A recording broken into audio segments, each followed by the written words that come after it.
आपका nursing exam content के इस चैनल पे। तो आप लोग काफ़ी टाइम से बेटा मुझे बोल रहे थे कि मैम आप 9 से 11 के एग्ज़ाम की प्रिपरेशन करानी स्टार्ट करो, उसके लिए एमसीक्यू स्टार्ट करो।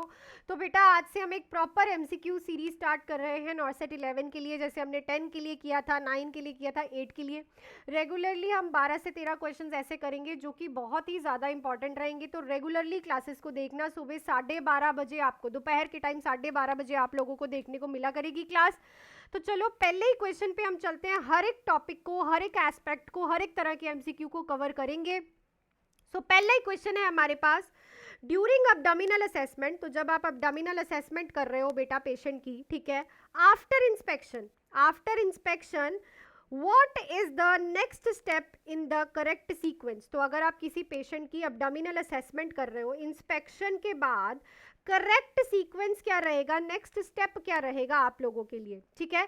सो देखो हमने सीक्वेंस जो पढ़ा है इसका, कि हम जब भी अब्डोमेन की असेसमेंट करते हैं तो सबसे पहले तो इंस्पेक्शन करते हैं, उसके बाद नेक्स्ट स्टेप होता है हमारा ऑस्कल्टेशन करना। क्यों ऑस्कल्टेशन करना? बिकॉज ताकि बावल साउंड प्रिकॉशन और पाल्पेशन पहले करने पे खराब ना हो जाए। तो यहाँ पे हम क्या करेंगे, auscultation of the bowel sound and vascular bruit. और हम यहाँ पे चेक भी क्या करते हैं, तो याद रखना क्वेश्चन आता है ब्रूइट एंड थ्रिल, ब्रूइट एंड थ्रिल, ठीक है। याद रखना कितनी बावल साउंड होती हैं, 5 से 30 बावल साउंड्स होती हैं वे, जो कि नॉर्मल मानी जाती हैं। पाल्पेशन हम पहले नहीं करते, ना प्रिकॉशन करते हैं, हम पहले इंस्पेक्शन करते हैं। सेकंड स्टेप हमारा रहता है ऑस्कल्टेशन, स्पेशली अब्डोमिनल असेसमेंट में ही ये रहता है। ओके चलो नेक्स्ट क्वेश्चन पे चलते हैं बेटा। A patient 6 hours after coronary artery bypass grafting surgery has chest tube drainage 250 ml per hour for the past 3 consecutive hours. What should the nurse immediate action? बेटा पिछले 3 कंसेक्यूटिव आवर से जो patient की drainage है वो 250 ml per our आ रही है, which is बहुत ज़्यादा, और पेशेंट की 6 घंटे पहले कॉरोनरी आर्टरी बाईपास ग्राफ्टिंग की सर्जरी हुई है। तो अब यहाँ पे आप क्या करोगे, कॉन्टिन्यू मॉनिटर करोगे या क्लैम्प कर दोगे चेस्ट ट्यूब को और डॉक्टर को बताओगे? इमीडिएटली नोटिफाई करोगे सर्जन को, और हेमरेज का ये साइन है, या फिर आईवी फ्लूइड्स लगाओगे और ऑब्जर्व करोगे अनदर आवर? बेटा नहीं, देखो अगर किसी की कबाज की सर्जरी हुई है और उसकी ड्रेनेज 200 ml पर आवर से ज़्यादा आ रही है, then this is a sign of haemorrhage. तो ये आपको इमीडिएटली सर्जन को नोटिफाई करना है, because it is indicating haemorrhage, ठीक है। सो राइट ऑप्शन यहाँ पे क्या रहेगा, ऑप्शन नंबर सी, ये चीज याद रखना। ओके चलो नेक्स्ट है, patient complains of mild pain after cholecystectomy, which position should nurse place the patient in to promote comfort and decrease pressure on the operative side? तो माइल्ड पेन हो रही है after the removal of the gall bladder patient के, कौन सी position यहाँ पे nurse patient को place करेगी ताकि उसे कंफर्ट मिले और उसके ऑपरेटिव साइड पे प्रेशर कम जाए? High Fowler's, side lying, prone position, या फिर supine with head pillow. So यहाँ पे हम हाई फाउलर्स पोजीशन देंगे पेशेंट को। हाई फाउलर्स पोजीशन में जो प्रेशर है वो बैक वाले एरिया पे चल जाएगा, rather than the pressure on the abdominal area जहाँ से आपने गॉल ब्लैडर को रिमूव किया है, ठीक है। सो यहाँ पे आप कौन सी पोजीशन देते हो पेशेंट को, हाई फाउलर्स या फिर semi Fowler's position, to decrease the pressure on the operative side and to provide the comfort. Next चलते हैं, ड्रग डोज कैलकुलेशन से क्वेश्चन है, और एक क्वेश्चन आता ही आता है। पेशेंट को प्रिस्क्राइब हुई है nitroglycerin infusion 15 mcgh per minute, solution जो प्रिपेयर है 50 mg in 500 ml D5W। At what rate should the nurse set the infusion pump? किस रेट पे नर्स इन्फ्यूजन पंप को सेट करेगी? तो सबसे पहले तो आप बेटा आप देखो कि आपको दिया क्या हुआ है, ठीक है। तो यहाँ पे इन्होंने क्या कहा है, 50 mcgh पर मिनट के हिसाब से नाइट्रोग्लिसरीन आपको प्रिस्क्राइब की है, और आपके पास सोल्यूशन जो है 50 mg 500 ml D5W के हिसाब से पड़ा हुआ है। तो हम पहले इसे कन्वर्ट करते हैं, ठीक है। पहले तो बेटा हम कन्वर्ट करते हैं। तो इन्होंने क्या कहा है, 50 mg है कितने में, 500 ml D5W में। तो इसका आंसर जो आ जाएगा हमारे पास 100 mcg पर ml आ जाएगा, if I am not wrong, ठीक है। 100 mcg पर ml आ जाएगा। हमें रिक्वायर्ड कितना है, 15 mcg पर मिनट रिक्वायर्ड है ना। तो इसको हम कैसे निकालेंगे, तो 15 अपॉन क्या करेंगे 100, जो हमारा ये 100 निकला है ना, 15 mcg हमें रिक्वायर्ड है, हमारे पास है 100 mcg, हमने इसे डिवाइड किया तो यहाँ पे जो आंसर आएगा 0.15 ml पर मिनट आंसर आ जाएगा, पर मिनट के हिसाब से। अब हमें चाहिए आरली, इन्होंने ये देखो हमें आंसर में आरली पूछा है, तो हम इसको 0.15 ml को किससे मल्टीप्लाई कर देंगे 1 घंटे से, विच इज 60। तो यहाँ पे राइट आंसर क्या आ जाएगा 9 ml पर आवर।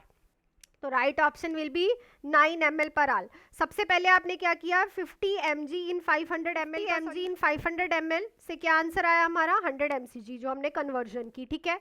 हमें रिक्वायर्ड कितना था 15, तो 15 को हमने किसके साथ किया 100 mcg के साथ, जो हमारे पास इस टाइम पड़ी हुई है, तो हमारे पास आंसर आया पर मिनट के हिसाब से। देन मिनट को हमने कन्वर्ट किया आवर्स में और हमारे पास आंसर आया 9 ml पर आवर। चलो नेक्स्ट क्वेश्चन पे चलते हैं। While measuring a blood pressure with sphygmomanometer, what happen if a narrow too small cuff is used on a patient arm?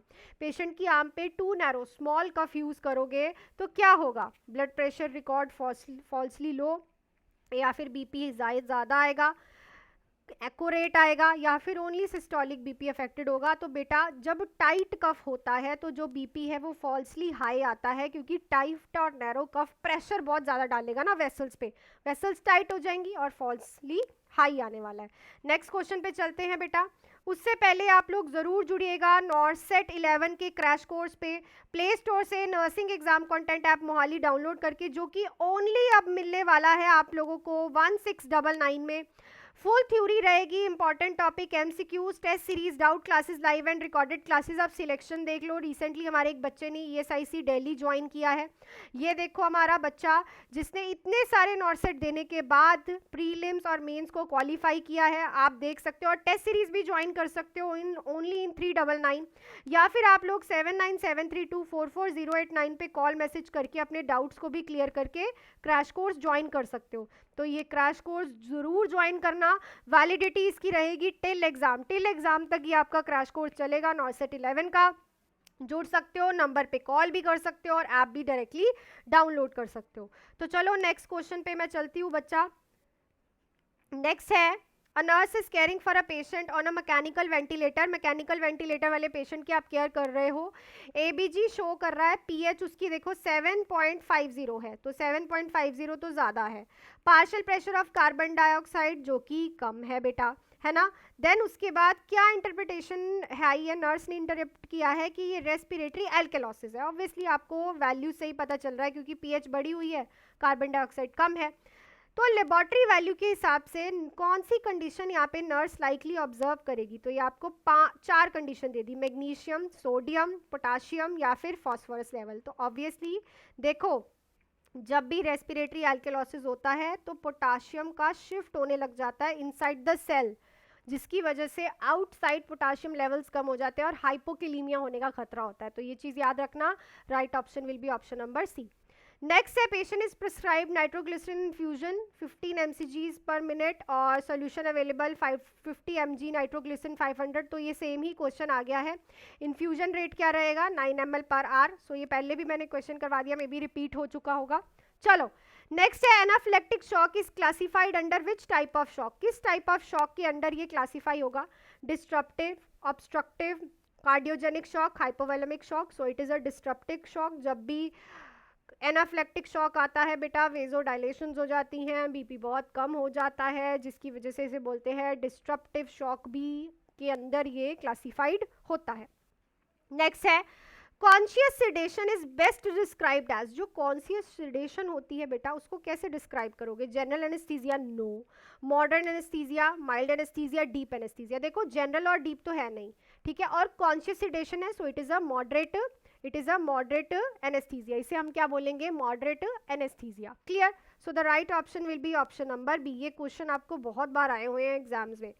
Next है, patient is suspected to have a tuberculosis and the physician order Mantoux test. The nurse prepare 0.1 ml of purified protein derivative. By which route should the nurse be administered. तो TB वाला patient है, Mantoux test होना है, जिसे आप tuberculin test भी कहते हो। ये आपको एक्सपोजर ऑफ द बैक्टीरिया के बारे में बताता है। तो नर्स ने 0.1 ml का इंजेक्शन बनाया, ठीक है, और उसे कहाँ एडमिनिस्टर करेगी, इंट्राडर्मल, सबक्यूटेनियस, आईएम या फिर आईवी। सो ये जो इंजेक्शन है इंट्राडर्मल जाता है, जिसमें आप उसका पूरा का पूरा ड्यूरेशन देखते हो, जो कि हम नॉर्मल मानते हैं 10 mm हेल्दी लोगों में। और HIV एड्स वाला अगर पेशेंट है, अगर वो रिदमिया मोर देन 7 mm बन रहा है तो इट इज़ पॉजिटिव। हेल्दी में 10 से ज़्यादा पॉजिटिव है, और HIV एड्स वाले पेशेंट में, इम्यूनो कॉम्प्रोमाइज पेशेंट्स में 7 mm से ज़्यादा। नेक्स्ट है, A 26 years old female present with acute hyperventilation after panic attack. Her ABG reports तो acute hyperventilation हुई है, मतलब पेशेंट इनहेल भी ज़्यादा कर रहा है और एक्सहेल भी ज़्यादा कर रहा है। उसकी ABG वैल्यू कुछ इस तरह है, pH बढ़ी हुई है, partial pressure of carbon dioxide कम है, और बाइकार्बोनेट आयंस कुछ नॉर्मल चल रहे हैं, which is in between the normal range. Correct interpretation क्या रहेगी, तो ये सारी चीज़ें अगर आप देखो तो यहाँ पे देखो मेटाबॉलिक का तो कोई रोल नहीं है तो ये रेस्पिरेटरी प्रॉब्लम, क्योंकि बाइकार्बोनेट आयंस नॉर्मल है। तो है क्या ये, this is a respiratory alkalosis uncompensated. क्या है ये, रेस्पिरेटरी एल्कलॉसिस अनकंपनसेटेड, क्योंकि कार्बन डाइऑक्साइड कम है, पीएच बढ़ी हुई है, एल्कलॉसिस है। नेक्स्ट है, during triage after explosion, triage में एक्सप्लोजन के बाद the following patient are assessed, ये सारे फॉलोइंग पेशेंट असेस हुए। According to the disaster colour code, कौन सा पेशेंट को आप रेड टैग दोगे? बेटा कौन से पेशेंट को इनमें से आप रेड टैग देने वाले हो, आपको लिखना है कमेंट्स में। नेक्स्ट क्वेश्चन हम करने वाले हैं कल 12:30 बजे, तो ज़रूर आ जाना। प्लस क्रैश कोर्स आज ही आप प्ले स्टोर से nursing exam content Mohali app download करके, कौन सा ऐप डाउनलोड करना है, nursing exam content Mohali, play store से डाउनलोड कर सकते हो, या तो आप लोग मुझे 7973244089 पे कॉल मैसेज करके आज ही ये क्रैश कोर्स ज्वाइन कर सकते हो। 20 टेस्ट भी आप ओनली टेस्ट सीरीज भी ले सकते हो ओनली 400 रुपीज़ में। तो आई थिंक आपको सारे के सारे क्वेश्चंस आज क्लियर हो गए होंगे। नेक्स्ट क्वेश्चन हम करेंगे कल। Till then do hard work, make your parents proud, और अब की बार नॉर्थ सेट पे वार, ठीक है। सो मिलती हूँ नेक्स्ट क्लास में। Thank you students.